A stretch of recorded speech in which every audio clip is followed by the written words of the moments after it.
I'm back. I'm playing a music video. So as I was driving around, as we were driving around the other day, right? My heart was bleeding for the shops that were open, right? Yeah. So Jiffy Lube was open, Pep Boys was open, Mr. Tire was open, Monroe was open, which is a division of who's the tire? Mavis Tire. So I'm sure Mavis was open, Firestone was open. Yeah. But you know who wasn't open, in my opinion? All the good guys. I was closed. Fontana's was closed. Excellent shop. I'm sure South Main was closed. I'm sure plenty other guys were closed. But then, as I drove by the Jiffy Lube up the street from me, and this was early in the morning, went to breakfast, every bay was full of cars. So I was like, wow, let me just check the reviews just to see what the reviews were like.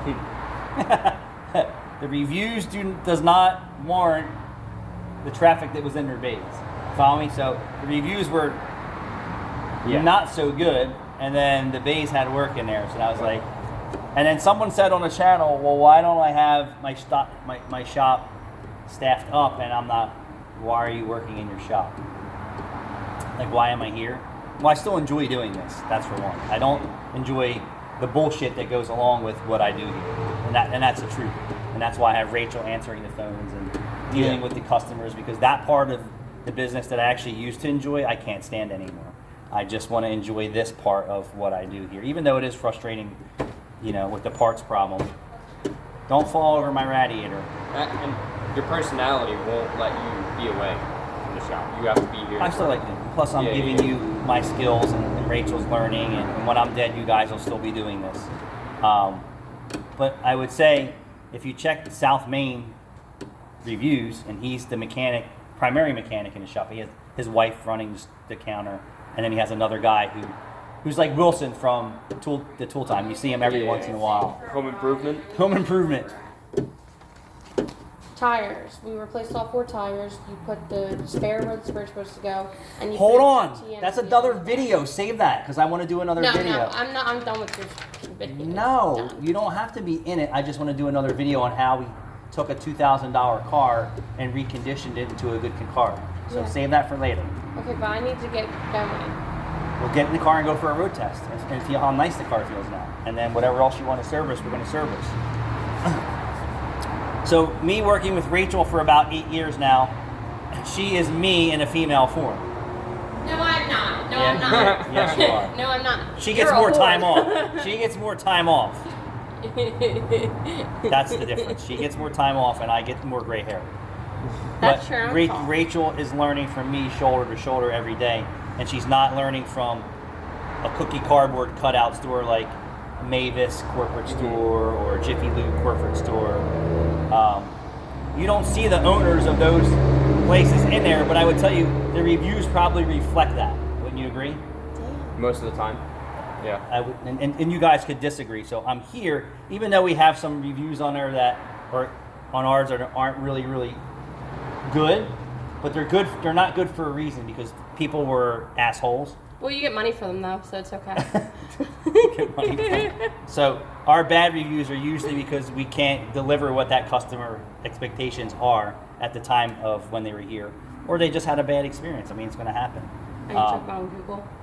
Whatever the case may be, whatever reviews. I'm saying a place that has the owner in it every day, in my opinion, would probably have better reviews if he's a people person. We have pretty good reviews though. It's just the bad review ones Come from the bad customers. They're not even from here. They're going to other mining keys and Usually, they're looking up other Cinnamon mining now. key shop, bad reviews. And they weren't even at this location. But if I could clone 4 of me, I wouldn't have to come here. Mm-hmm. I just can't clone 4 of me. That's all. And that's just the way it is. I would say box chain stores probably have highest complaints, highest comeback ratios, and I would say higher turnover rates. So, and with how fast we're knocking stuff out, you really don't need anybody else.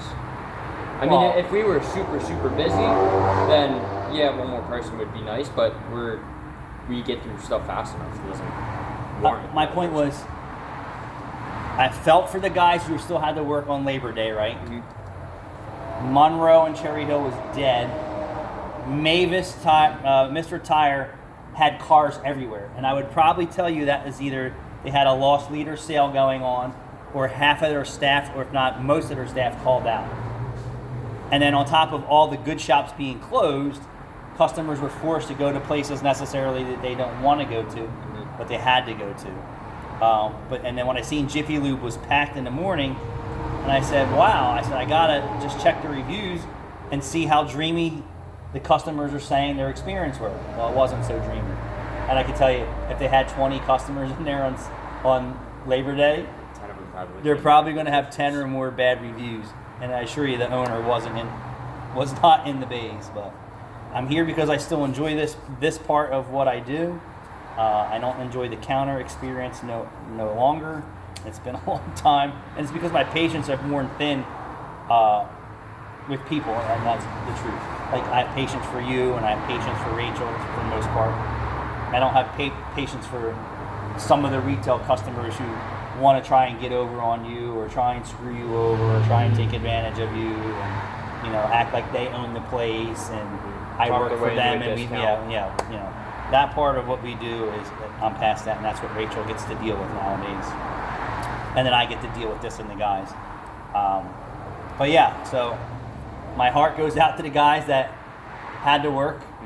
And probably Saturday, Sunday, Monday, or whatever the case may be. Yeah. But you guys can make choices. There's plenty of good shops out here, like us, that you can learn a lot from, that you could come to work for, and then you wouldn't have to work on a Labor Day, or a Sunday, or a Saturday. But I mean, you make your choices. But I assure you, you're not finding the same managers and technicians in Mavis and Mr. Tire and Pep Boys and Jiffy Lubes every year. I mean, I've been here 18 years. Rachel's 8 years. Caleb's back for his third year. So he took a little vacation, and then he's back. But he went to Ford and kind of got a taste of what Ford dealership life was, and his short stay there wasn't real fucking dreamy. No. Wasn't real dreamy. And a lot of the technicians there were not as knowledgeable as I expected. Like, they didn't really have any type of suspension knowledge, any brake knowledge, any AC knowledge. That's because the only thing they knew how to do was follow pinpoint tests. They're turning staff so fast over there, that they can't keep a guy long enough where they say, hey, I don't like doing this because I'm getting dirty. I was one of 3 guys in a 3-week span to leave. Was the owner ever there though? Yes, but he sales. Oh, really? Yeah. No Well, kidding. the owner was there just about every day. No kidding. Yep. So, franchise dealership owner was very involved. Yeah. Kudos to him. Making sales. He wasn't making sales. He was doing like the back end stuff. I don't know exactly what he was doing, but his son was. At least he was still there, and his son was there. His son was taking it over for the most part because he's in his 80s at this point. No kidding. Yeah, Mr. Chip Miller. How about that? I'm shocked. But then again, I just learned something. But anyway, I'm here. Thanks for watching.